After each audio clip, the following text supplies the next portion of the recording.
E a gente conversa agora com o presidente do Sinduscarne, depois de ter um primeiro trimestre de 2025 com alguns números históricos para o setor. Apontamos um número muito relevante no crescimento das exportações, quanto na demanda interna. Para nos ajudar a entender um pouco esse cenário em Minas Gerais, a gente conversa agora com o presidente do Sinduscarne, Pedro Braga. Olá, senhor Pedro, muito bom dia. Bom dia, pessoal, tudo bem? Obrigado pelo convite aí. Nós é que agradecemos a disponibilidade do senhor. Primeiro, para tentar entender quais foram as bases para conseguir um primeiro trimestre com esse número tão relevante para o setor de carne, para o setor pecuário brasileiro. Nós viemos de uma grande alta nas exportações, a gente tem aí na parte do suíno, a Filipinas comprando bastante do Brasil. Eles tiveram um problema com peste suína africana lá, então vem fazendo grandes importações nossas, ultrapassou a China em volume de importação, e o bovino também sempre com um destaque aí nosso, que a gente sempre colado ali com um dos maiores exportadores do mundo, colado nos Estados Unidos. Então a China puxando maior valor, mas outros países como Estados Unidos, União Europeia também comprando bastante. E além de toda a qualidade da carne bovina e suína que a gente tem aqui no Brasil, né? Os preços se tornaram mais competitivos na mesma proporção desse crescimento, Pedro? O preço do bovino e do suíno já vem em uma tendência. Eles puxaram uma alta nos últimos anos e continua com essa tendência aí. As exportações são favorecidas pelo câmbio, né? Mas os preços aqui internos, eles deram uma estabilizada agora no meio do ano, tanto bovino quanto suíno.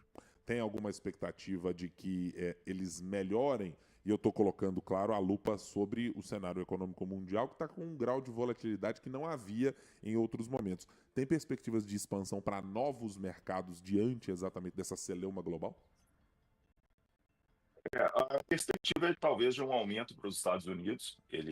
Hoje a gente não é tão forte lá, mas com esse conflito com a China é uma grande importadora dos Estados Unidos, talvez abra mais espaço para a gente entrar lá dentro dos Estados Unidos. Mas a perspectiva é de estabilidade nos preços. O bovino voltou a recuperar, estava na perspectiva de queda, o suíno está estabilizado. Então, com os mercados globais, o mercado nacional também ele acompanha.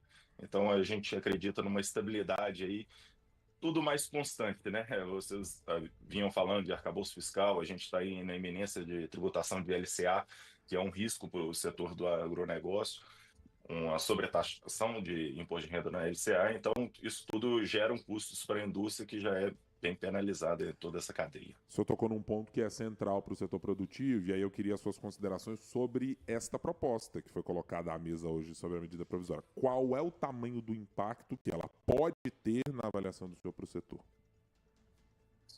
Olha, o impacto real eu vou ficar te devendo, a Claro. gente ainda não teve tempo de fazer esses cálculos dentro da federação, mas a gente tem certeza que isso vai impactar. Impactando lá na ponta do agro, isso vem arrastando pela cadeia toda, e é um imposto que a gente exporta, né? É uma tributação que a gente exporta, sai do Brasil, apesar de não pagar impostos na saída do produto, mas a gente tem todos os impostos ao longo da cadeia, que vem desde da taxa de juros do financiamento que a gente executa, folha de pagamentos, que todas as empresas têm uma alta tributação.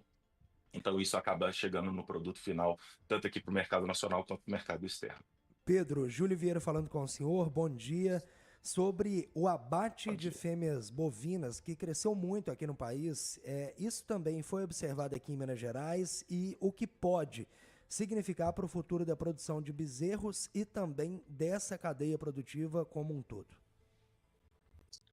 Assim, a gente tem duas perspectivas com o aumento de abate de fêmeas. Tem tanto uma parte que o novilho ele reduziu o preço, então os produtores fica menos interessante a produção de novilhos, consequentemente abate um pouco de fêmeas, e tem também essa característica do mercado externo que gosta desse corte da novilha, um bezerro, a novilha mais jovem, uma vaca mais jovem, e acaba comprando mais esse tipo de carne. Então, tem essas duas frentes aí, só com o tempo que a gente consegue identificar. Mas a gente já vem ao longo desde 2023 abatendo mais bezerras e continuamos com um plantel muito bom e a produção muito boa. No caso dos frangos, Pedro, qual é a perspectiva que está colocada diante do que nós tivemos do cenário de gripe aviária? o setor já considera ter passado pelo pior momento e que isso não terá ou terá algum impacto na produção e na venda do produto? Olha, eu represento a parte do suíno e do bovino. Sim. Do frango eu acompanho um pouco, o pessoal já está resolvendo, todas as autoridades de saúde animal do país já estão empenhadas nisso, as empresas, as associações. Aqui a gente também tem um fundo de defesa agropecuária que eu participo. Todas as ações já estão sendo tomadas. Ontem eu já tive notícia de alguns países fazendo liberação voltando às importações. Eu acredito que nas próximas semanas aí a gente já tenha tudo resolvido e vamos ter uma melhora nesse cenário. O cenário de médio e longo prazo, e eu estou perguntando em função exatamente das novas dinâmicas que estão impressas aí no mundo, com essas aberturas de novos mercados. Ele é positivo para o governo de Minas, para o estado de Minas Gerais, para o setor em Minas Gerais? Com certeza, Minas Gerais vem se destacando aí, foi que contribuiu bastante nessa aumento da venda de cabeças de gado. Então a gente vem destacando tanto com volume quanto qualidade. As empresas aqui, os frigoríficos, os produtores têm se unido nessa batalha aí e desenvolvendo cada vez mais esse mercado aqui dentro de Minas, e a gente vem se consolidando. Ainda ficamos atrás dos outros estados do Sul, mas é uma questão de longo prazo aí. A gente está indo para as cabeças também. Pedro, uma última questão que eu queria lhe fazer, e eu estou sempre perguntando para quem do setor produtivo está aqui falando conosco na 98 News. Sempre para entender onde é que aperta o calo de quem está produzindo, né? Agora é muito materializável essa nova mudança que está sendo proposta pelo governo de LCAs, de LCIs e das novas mudanças com esse viés arrecadatório. Mas do ponto de vista das normas jurídicas, do arcabouço que se tem para a operação do setor, onde é que dói à luz do que o Sinduscarne representa? Olha, nosso setor ele é muito intensivo em mão de obra. Então, a gente tem um altíssimo custo de folha de pagamento, onde a gente paga um salário para o funcionário e paga outro para o governo. Então, acaba que isso aí ele gera todo um descompasso na cadeia e é muito penalizado para o nosso setor. É uma bandeira que a gente levanta sempre, a Federação das Indústrias também sempre está nesses questionamentos, porque e como eu falei, é um imposto que ele arrasta por toda a cadeia. Ele é pago lá no agro, no campo, no abate, na indústria, no supermercado, e a gente não consegue se creditar, não consegue reduzir esse imposto em nenhuma parte. Isso impacta muito nossas operações. E a gente tem a taxa de juros aí também, que ela precisa estar nesse patamar por todas as ingerências do governo, mas acaba penalizando também quem está precisando de capital de giro, as empresas para se financiar, fazer investimentos. Então é um outro imposto muito perverso aí. Pedro Braga, presidente do Sinduscarne. Pedro, muito obrigado por estar conosco aqui na 98 News. A gente espera tê-lo em outras oportunidades para lançar mais luz às questões mais importantes do setor. Um ótimo dia. Obrigado, pessoal. Bom dia. Agradeço o convite e vamos lá. Gosto muito do programa. Tchau, obrigado, tchau. Pedro. Agora, 7h49. Deixa eu trazer aqui também para a nossa conversa, porque ele está aqui do nosso lado, atentamente acompanhando essa avaliação macro e micro que a gente trouxe aqui sobre esse setor. Isaac, a gente está vendo a balança comercial mineira ter uma modificação expressiva. Há algum tempo o agronegócio, nesse último dado do mês passado, mostrou do Isaac, a gente precisa mudar ou diversificar mais o nosso setor produtivo? Certamente. Nós vimos aqui o prefeito de Itabira, nas semanas iniciais, inaugurais deste canal aqui, relatar exatamente isso, que é preciso diversificação econômica, porque quando você vai acabando, vai exaurindo as jazidas e vai exaurindo os recursos naturais, a população que lá está, que lá reside, precisa sobreviver de alguma outra maneira. E aí nós precisamos trabalhar em reconversões produtivas de territórios minerados, de alguma medida.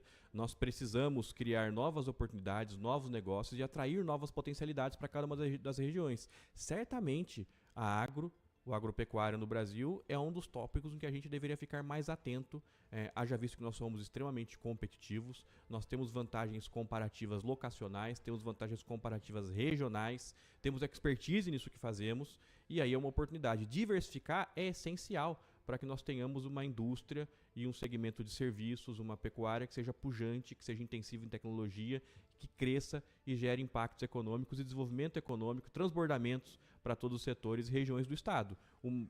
Uma indústria forte significa serviços fortes significa agro forte, e toda a cadeia produtiva forte significa desenvolvimento econômico com maiores salários, mais renda, mais valor adicionado e crescimento econômico pujante no Estado. A gente vai trazer agora algumas informações do mercado financeiro. Como é que estamos operando em bolsas de valores, Júlio Vieira? Já temos algumas informações, por exemplo, sobre bolsas europeias. A bolsa europeia, inclusive, tem queda de 0,90% neste momento. O principal índice da Alemanha, em Frankfurt, caindo 1,11%. No geral, a gente percebe uma operação mista nos principais índices europeus, mas com queda acentuada em alguns índices de países como, por exemplo, Portugal agora. Falando sobre bolsas asiáticas, algumas inclusive já caminharam para o fechamento, a maioria já caminhou para o fechamento. Na China, dos 3 principais índices, apenas, na verdade, 2 operaram positivamente. Bolsa de Xangai ficou praticamente no empate, uma variação positiva de 0,01%. Na Coreia do Sul, o índice KOSPI, variação positiva de 0,45%, mas a gente percebe também essa operação mista nas bolsas asiáticas e também lá na Austrália. Em Sydney teve uma variação negativa, fechou em baixa de 0,31% nesta quinta-feira. Lembrando, pregão aqui no Brasil abre às 10 da manhã. Isaac, deixa eu lhe pedir apenas uma pequena avaliação sobre uma questão que eu quero que a gente trate detidamente amanhã, ou na próxima segunda-feira, porque a gente está preparando um material melhor, mas sobre este acordo feito pelos Estados Unidos e a China a respeito de terras raras. Só uma primeira avaliação de vossa pessoa. Como devemos interpretar isto? Que grau de possibilidade ele tem de ser alguma coisa mais robusta? É apenas uma pequena sinalização? Terras raras, como tem sido tratado como um ativo muito importante, são muito relevantes, e isso aqui é só um fio do novelo que está sendo puxado. Que primeiro olhar lançar para essa decisão anunciada pelo governo americano e pelo presidente dos Estados Unidos e o secretário de Comércio, Howard Lutnick? Eu acho que a gente muda a dinâmica da geopolítica global ao incluir esse acordo de terras raras, porque nós estamos jogando luz num assunto que até então era lateralizado na discussão de comércio internacional. Todo mundo sabia que terras raras eram importantes, mas isso não tinha sido até então pauta de nenhum grande acordo comercial, e agora nós estamos falando de uma pauta que é central e não mais lateralizada num acordo comercial entre as 2 principais economias do mundo. E aí eu acho que isso traz impactos significativos para o Brasil e especialmente para Minas Gerais, onde nós temos aqui reservas especiais e significativas de terras raras aqui no Brasil. Então eu acho que isso muda a dinâmica geopolítica, muda o cenário global e muda as perspectivas de longo prazo para o que nós teremos de próximos acordos comerciais. Veja só, nós estamos jogando luz num tópico que era lateral. Isso significa que se China e Estados Unidos estão preocupados em fazer um acordo com base em terras raras, o que pode se esperar da União Europeia e dos demais países em relação a esses acordos? Mais ou menos o Brasil dizer assim: oi pessoal, estou aqui, né? Se precisarem, tenho aqui uma vasta gama de coisas a serem apresentadas a você.